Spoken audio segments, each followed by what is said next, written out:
Hey friends, welcome back to Thrive in the Line Healing Podcast. This is episode 74, and we're going to talk about how to make decisions. I think that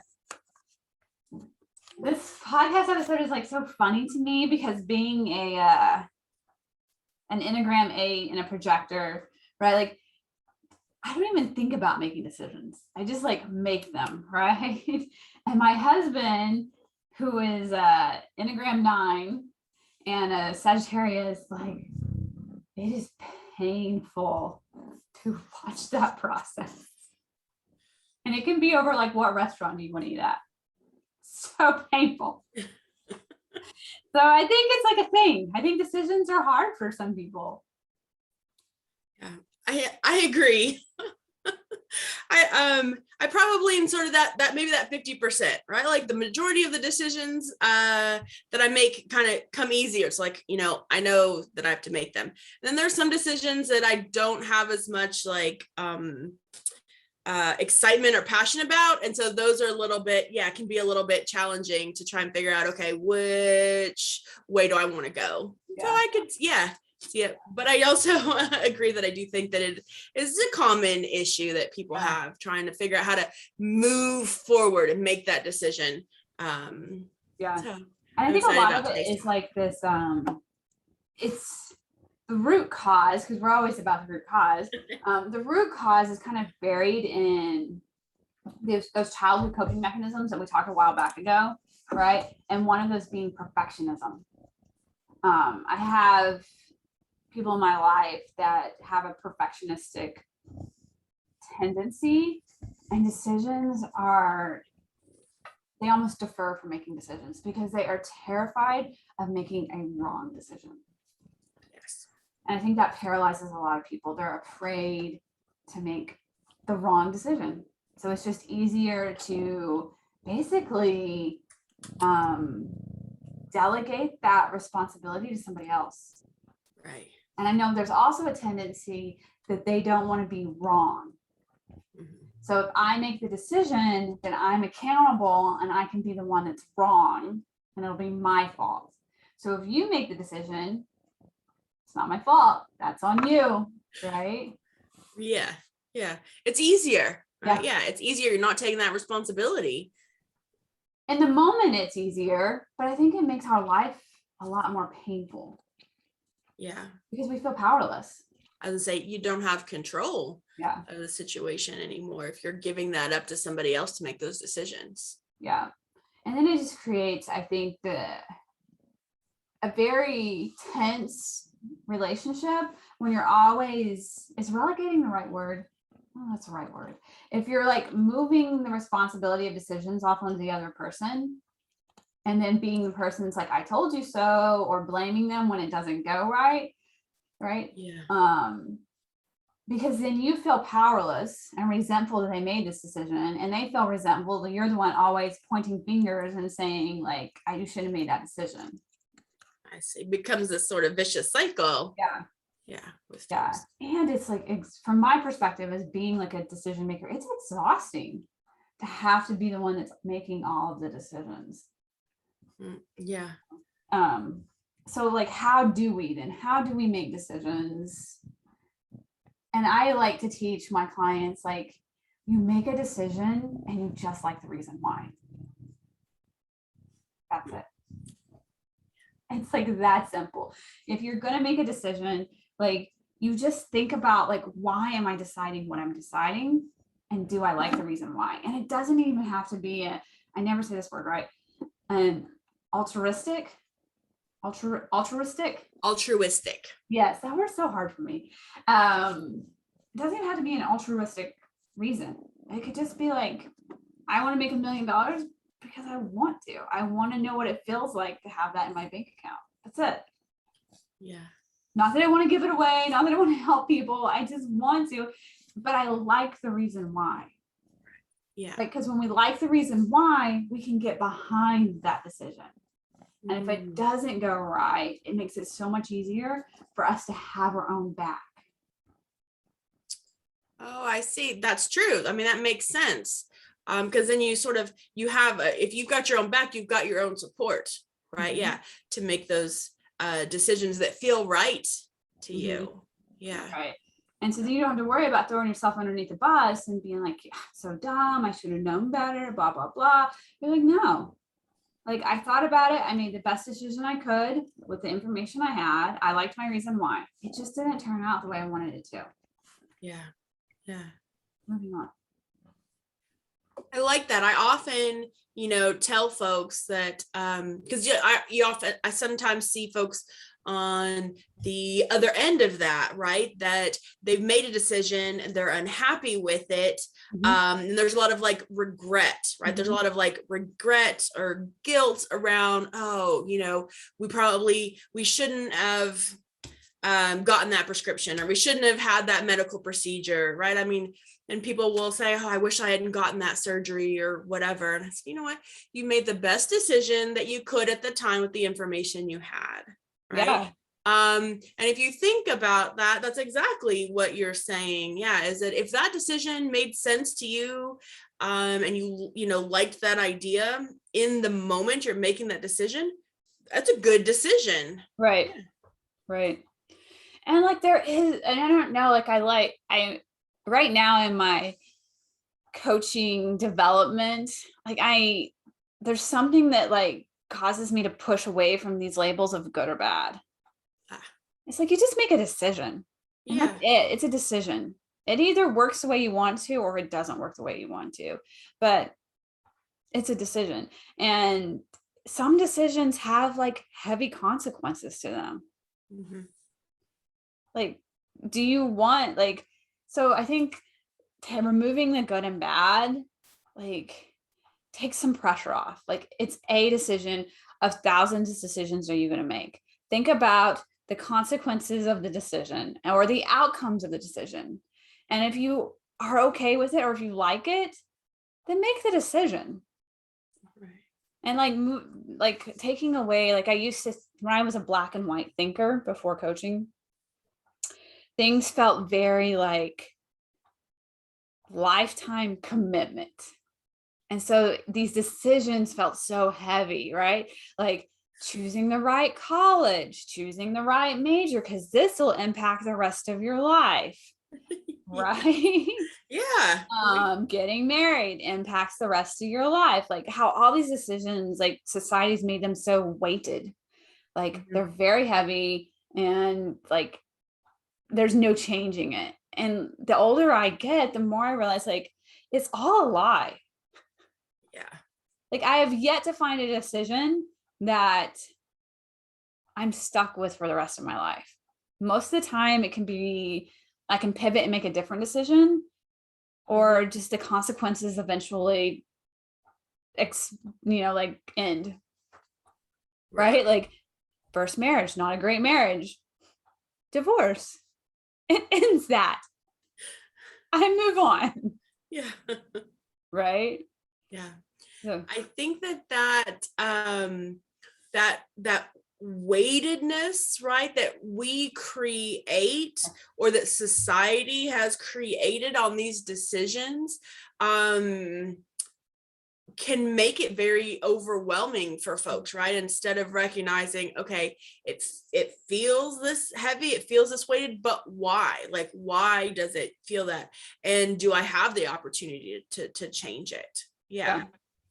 I have to tell you, so this is kind of about making decisions, but when I was in med school and you're taking boards, I mean, the test is hard. Don't get me wrong. It's one of the hardest tests I had to take, but there's so much extra added weight because it's like, oh, the outcome of this test is going to determine the rest of your life, right? Like what you can do as a doctor, it's like, and there's so much weight. And that's what pushes, I think, med students to study so hard at the expense of our health, because you're driven by that fear, right?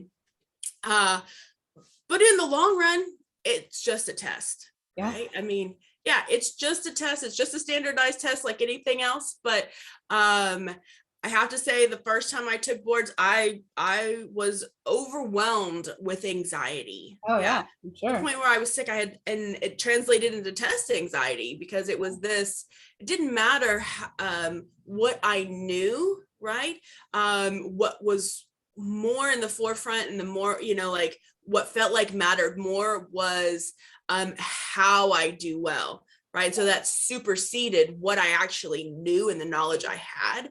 And yeah, it at the time it felt, it was the hardest thing I had to do. Yeah, it was the hardest thing I had to do. And now looking back on it, was like, you know what?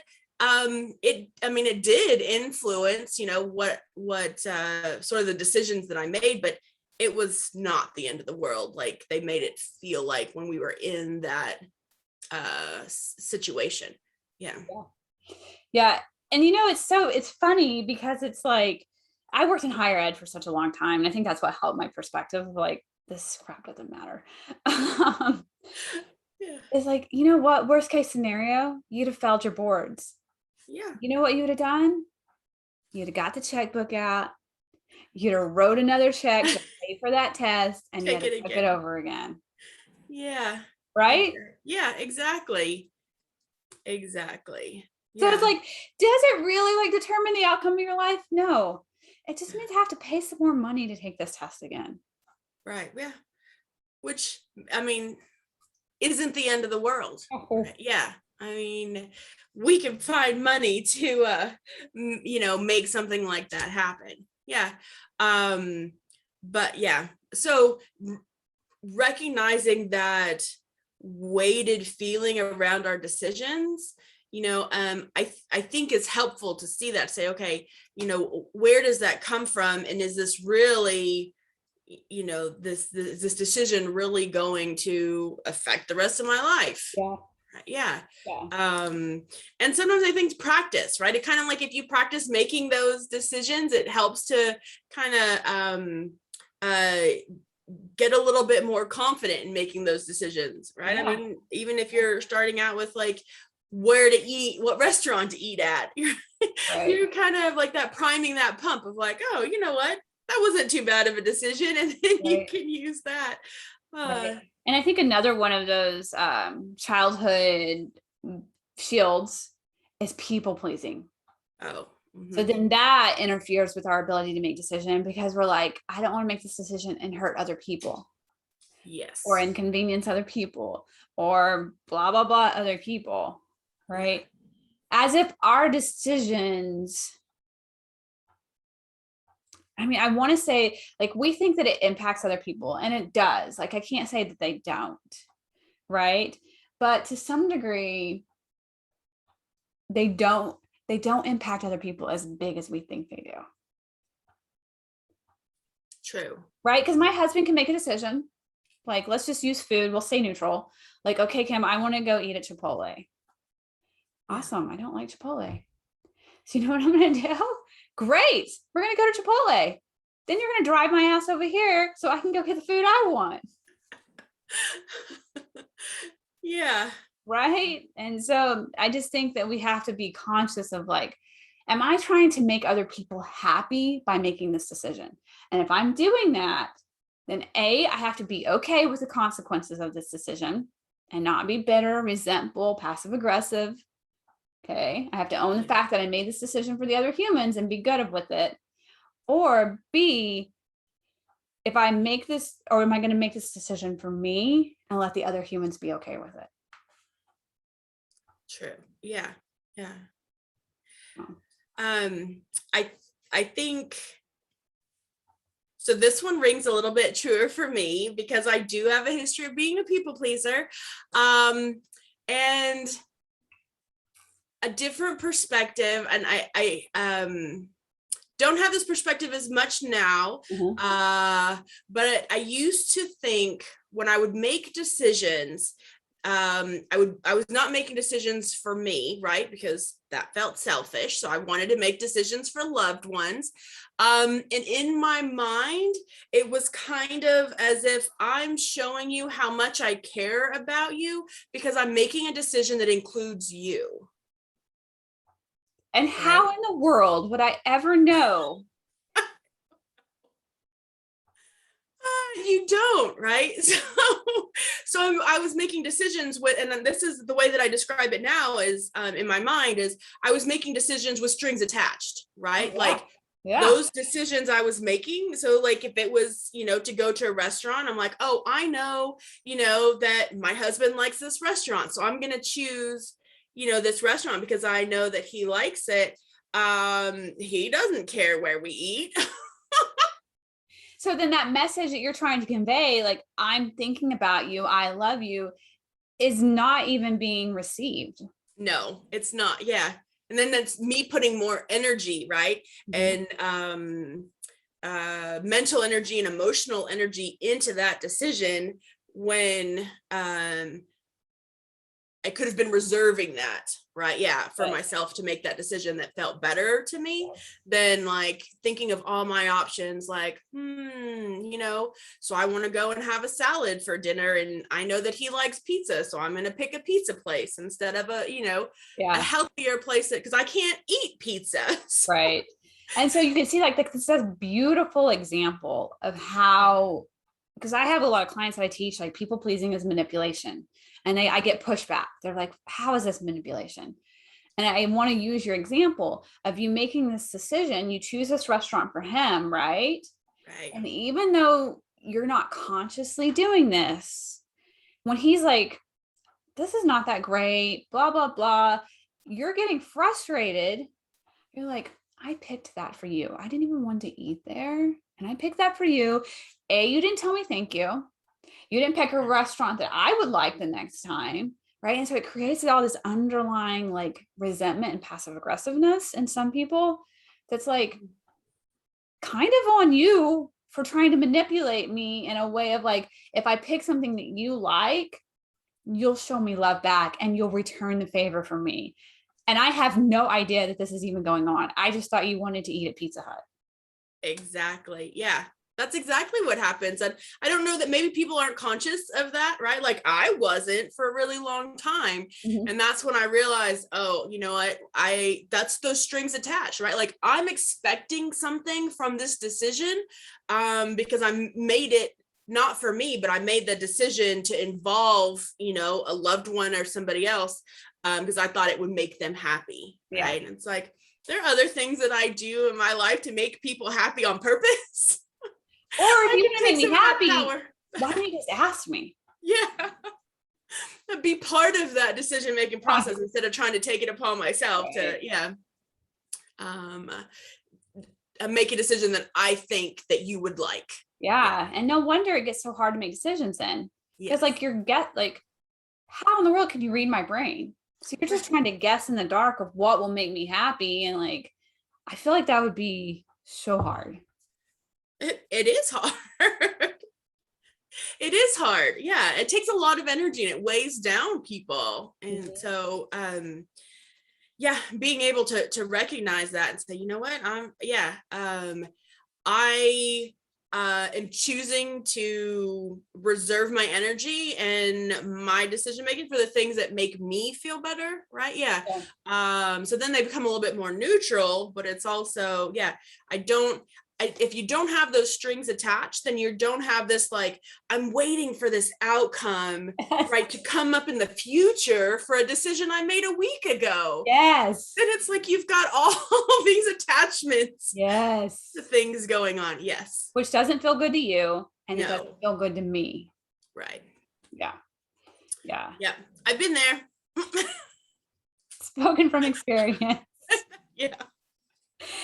And I guess my dad led by example in making decisions, and it was labeled as selfish, but I think it was just like he felt autonomy, right? Like if you ask me where I want to eat, I take your question very literal. What do you, Kim, want to eat?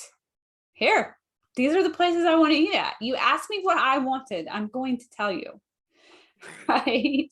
Instead of like this game of like, you ask me what I want to eat. What would you like to eat? What would be the right decision? Like, no, you ask. So he led by example on that. Like, I have the autonomy to make my decision. You have the autonomy to tell me your decision, and then we'll negotiate. Yeah. Yeah.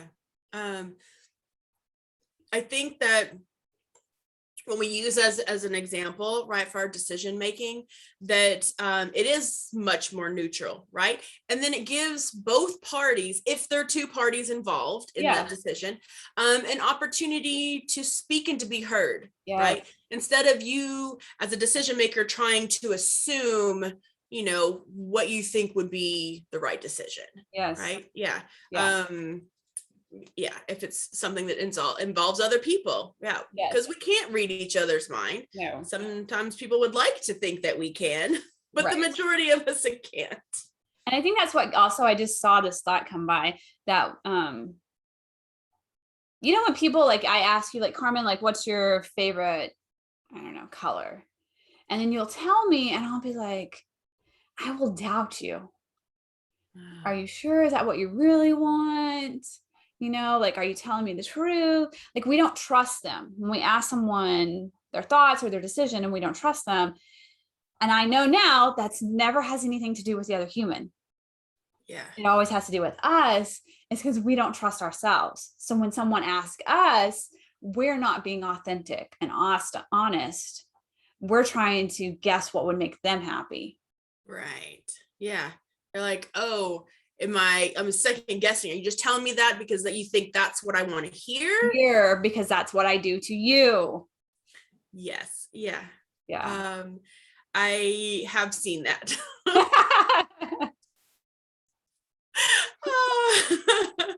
I might be a little bit guilty of that sometimes too. Yeah. Yeah. I mean, we're human, right? And we have these skills from childhood, that perfectionism, that people pleasing, right? That we're not even aware of, that we're carrying around. And then it like manifests into these behaviors that we just think are normal, or there's nothing wrong with them, and it's like, there's not anything wrong with them, except they don't serve you. Like, they're not creating your best life possible for you. Right. Yeah. There can be increasing stress, right? Yes. And strife in our life, and you don't even realize it until you step back and you challenge it, and I'm like, wait, why and so I love how we always talk about the root cause, right? So we can go back and see those shields of childhood and see how that influences, and I mean, using this is a great example. I appreciate this example because this is everyday life, right? Like, it's the small stuff. It's not necessarily big things, but this is the small stuff that we do on a regular basis. So being able to see how that reflects, I think it's very helpful. And like, if you go back to the episode where we talked about self-confidence versus confidence, right? And like, the more you develop self-confidence, which the first two tenets of that is believing in yourself and trusting yourself. And the more I get self-confidence, the easier decisions come to me, because I trust my ability to figure it out. Yeah. Right. And so I tend to be a little reckless with decisions. Like, I'll just make one and then I'm like, well, I'll just figure it out. Yeah. Like, won't plan anything. I'll just figure it out when I get to Alaska. We'll just figure it out. Right. But sometimes it's not very kind to my future self. Like, I probably should plan a little bit. But because I flex that muscle enough of like believing in myself and trusting in me, like, I believe that no matter what decision I make, whether it turns out well or not, I can figure it out. I can, believe in myself enough that I will go get information I need, that I can pivot, I can make a different decision, that I'll never be stuck in a decision, and no decision is ever going to ruin my life. Like, that I can always pivot from it. Yeah. I think that is a really important perspective, because it gives you the opportunity. So when you are making those decisions, and so some of them may be very spontaneous, right? But you're giving yourself that opportunity to practice like that critical thinking, right? Like that problem solving, instead of we often have times to kind of be in the same rut. Yeah. And so I have an example of this. One of my really good friends wanted some time away, and she booked a vacation to Thailand. I think it was in the Southeast. I think it was in Thailand. And she went when she booked it not by herself, but she was going with a friend. It was a friend that they had met in a dance class. Okay. And it was one of those spontaneous decisions, like, yes, we're going to do it. We've got the time off. Yes. I want to see Thailand. Yeah. Well, the friend backed out. Okay. Okay. And so my friend went by herself. Because she was by herself, and because this partner, right, that she was going to go with, all of a sudden it changed everything, and she got really depressed and really down and really anxious. And so she did not enjoy the trip. She sat on the beach crying and upset and like homesick. And she was there for 6 days, and she was miserable all 6 days, right? She was calling home, she was calling her mom and her dad, she's calling me, you know, I mean, just upset and not able to enjoy, right, the environment, all the things that they had to offer. And she couldn't find that, like, that initial excitement of like why I wanted to go, right? And so that shift completely debilitated her. And that decision, I mean, she regretted it the whole time. And it was like, oh, get me out of here. You know, she couldn't go home early because the tickets was too expensive and blah, blah, blah. But I think that being able to recognize when you're used to sort of like making those decisions and recognizing, you know what, when I make this decision, if it doesn't work out the way I want it to, I can pivot. I can adjust and make different decisions. Yes. There's not always one way to get from point A to point B. Yes. Right. I mean, we know that in the human experience, right. But to be able to apply that, I think is important to have people to remind folks. Yeah. And I love that example, because you can, like, let's trace it back to the beginning. So she and her friend made this decision. They liked the reason why, they were excited about it, right? Yeah. Circumstance changed, friend backed out, right? But this friend still felt locked into her decision and didn't go back and reevaluate. Right. She was just like, the tickets, I've done this. This is what I did with my first marriage. So I'm not judging, but she just said, I made this decision at this point. I have to stick with this decision. I can't back out. So I'm just going to go ahead and go by myself. And she should have reevaluated. Okay, circumstances have changed. Do I want to go by myself? Mm-hmm. And do I like my reasons why? Yes. Or do I want to find someone else to go with me? And do I like my reasons why? Or do I want to cancel the trip altogether? And do I like my reasons why? Yeah. Because then she would have had her own back. She would have like redecided. Yeah, I'm going to go. And I want to go by myself. Here's why. Yeah. And she would have went and felt empowered to go, because she made that decision then again to go by herself, and she liked her reason why. Yeah, exactly. I think you hit it when she felt she was stuck. Yep. Right. Yeah. She was stuck and locked in, and didn't flex her ability to make other decisions and to reevaluate. Yes. Yeah. Yeah. Which I think a lot of us, maybe not to that extent, but a lot of us, you know, sometimes we feel like we're stuck in decisions, instead of having that confidence to say, okay, you know what? I don't like where this is going. I want to make a different decision. Yes. And and we're taught in society not to. Like, you make a decision, you stick with it. Right. Yeah. So my first marriage, my God said, no, don't do this. But the wedding invitations were already sent. So I felt like the train was already moving and I couldn't redecide. I didn't feel like I had the power to do that. You made a decision, you stick with it. Yeah. Well, after 9 years, like, I vowed I will never do that again. I will always give myself the opportunity to redecide. And I love, like, Brooke talks about this, and some people are going to totally disagree with this because we all have our different perspectives on marriage. and that commitment.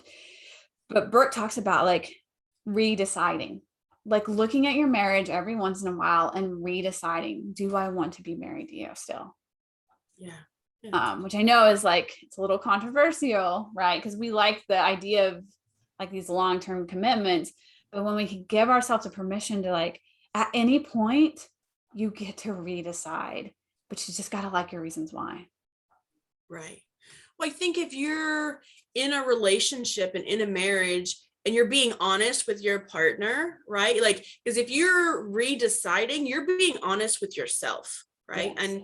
And people change, right? People change over time. That's usually what happens in the world. And so that reevaluating and redeciding gives you both the opportunity in a partnership to, like, are we still on the same track? Yeah. Right. Yeah. There's a lot of weight, and I think for folks when you make that decision, we want to be right. Right. Yes. In our decision for a partner, in our decision for a business, a career, we want to make the right decision. And so you get that extra weighted or weight on it, that we made a decision, we have to stick through it.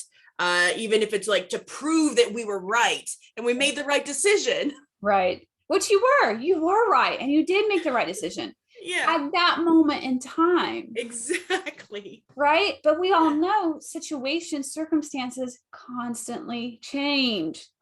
Right. So you were right at this time, but 5 years from now, that doesn't make that decision right anymore because you're a different person. The circumstances are different. Yeah. And you have more information to make a different decision. So just give yourself permission to redecide. Exactly. Yeah.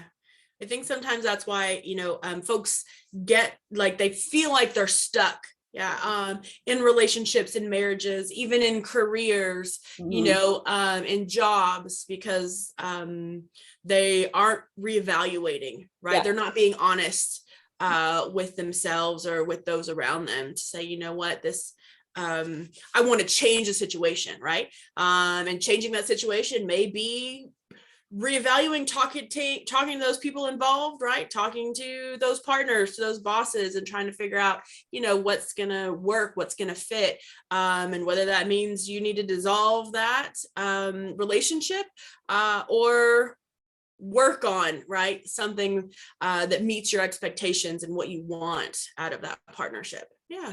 And there's like a double-edged sword with that, right? Because they don't want to be wrong. Yeah. Reevaluate. And then they don't have the self-confidence required to be able to pivot. To trust themselves to pivot at that point and to and believe in themselves. So then they're stuck. Right. I want to be wrong, but I sure am miserable, but I don't have the self-confidence to trust myself to know to make a different decision. Right. Yeah. So even if we like go to money, because like money tends to be one of them that we spin out in a decision, right? Because it's valuable. Yeah. But like we see with clients, like talking to clients, like, about how much our program is or whatever. And I'm like, well, I have to go talk to my husband about it. Right. Yeah. Or I have to do this about it. Which I probably would have done that in my first marriage because I didn't feel very powerful in that marriage. Right. Yeah. And in this marriage, like I feel very powerful and autonomous because we're both mutually respected. Right. And I make decisions all the time about money without him. Like when I hired my coach, who was $10,000, right? Like I didn't have a discussion with Jeremiah, like, hey, can I spend this money on this? Right. Yeah. I was like, hey, look, I'm going to hire my coach. This is how much it is. I'm going to figure out how to make that money. So pay her, like not even asking for permission. Right. Yeah. It's because I think a lot of times we're going back to that, like, giving someone else the responsibility to make a decision. So whenever I hear that, like I've got to ask my spouse, sometimes I wonder if that really says like, I don't trust myself to make a good decision. Right. Yeah. And I don't think I'm worthy enough to make an investment in myself. So I need somebody else to make the decision. And I need somebody else to tell me that I'm worthy enough to invest in myself. Right. That validation. Yeah. Yes. That you're worthy enough. Yes. Yeah. I think that, you know, when folks have that confidence, right, and that power, that self-worth to recognize, you know what, I want to invest in my health, I want to invest in me and my personal growth and development. And you know, still, I don't think checking in with your partner is a bad idea, right? But being confident and saying, you know what, this is what I want to do, and hopefully our partner be able to support that decision and say, okay, you know what, I think that's a great idea. If it's something that you feel is important and you recognize, you know, the value of it, we'll make it happen. But you're exactly right, taking that decision for yourself versus having somebody else to validate that. I think sometimes it gets kind of confusing when we're talking about like partnerships, right? Like even in a marriage or a relationship, because people I think have a tendency to think, okay, we both bring something to the table, right? And because it's a partnership, we think, oh, we should both be able to make that decision. Like, I'm going to put my 50% of vote in, and you get to put your vote in, and then we decide together, right? But when we're talking about things like that are going to affect me and my well-being on a daily basis, I mean, you can have an influence, but you don't get a 50% vote because you're not involved. I'm 100% involved in this body and in these decisions. Right. So it's different. Yeah. I had a good thought with that, and it's gone now. I just love the idea of like full responsibility for me. I am fully responsible for me. And that means I am fully responsible for all my emotions. If I want to feel happy, it's on me. If I want to feel loved and accepted, it's on me, right? I want to feel confident, it's on me. Like, it's all on me. And my partner's, is all on him. I am not responsible for his emotions. He is. And so when we do come together to support each other, it's out of support. I'm not dependent on him. He's not dependent on me. We're just truly like partners. Like, oh, you need a cheerleader today? I can cheerlead you. But you got to ask me for that. Like, you can't depend on me to like be all up in your business all day, right? Like, I'm not responsible for your life. I'm responsible for my life. You're responsible for your life. Together, we walk this life together. Right. Yeah. I think, I think that, you know, when you have a partnership, right, in a relationship with somebody, you still create things together, but you still have the opportunity, right? Like, you're still your own person, right? I mean, if people still go to work, right, when you or your spouse goes to work, they're their own person at their own job, right? Or if you're a mom and you stay home, right, you're your own person. When you interact that way, then you still build something together, but to be able to recognize, okay, I'm taking full responsibility for me in all aspects of our relationship and all aspects of their roles, right, within that relationship. And I want to go back to like me telling Jeremiah, like, it wasn't like, I'm going to spend this money, I don't care what you think. It's like, hey, I want this. And here is my plan on how to like afford this, right? I didn't bring it to him like, I want to do this. How can we do it? Making him responsible for it. Like, no, I took responsibility. This is mine. Here's how I'm going to do it. Are you okay with this and my plan? Like, I just want your feedback. Even if you're not okay with it, I want to hear your feedback. Well, you value his feedback, right? To do it. And that's why they get an influence, right? They don't get a 50% vote when it comes to the table. You get to make the decision, but they get to influence, right? Like, you value your partner's opinion, you value their perspective, right? That makes sense. Yeah. So I just wanted to kind of throw that out there because I know money tends to be a lot of ones where we get stuck on like not making the decision because we're afraid to make the wrong decision. Right. It's like, yeah, Yes. you just spend the money, you go make some more money. Right. Right. Like Yeah. that's it. It's that easy. Anything else? I think we covered quite a bit today. Okay. All right. So we're empowering you humans to go make decisions. Just make them practice it. Just flex those muscles practicing. I promise. Like very, very, very few decisions are life or death, right? Yeah. Most of them you can pivot from. Very true. All right, friends. We'll see you guys later.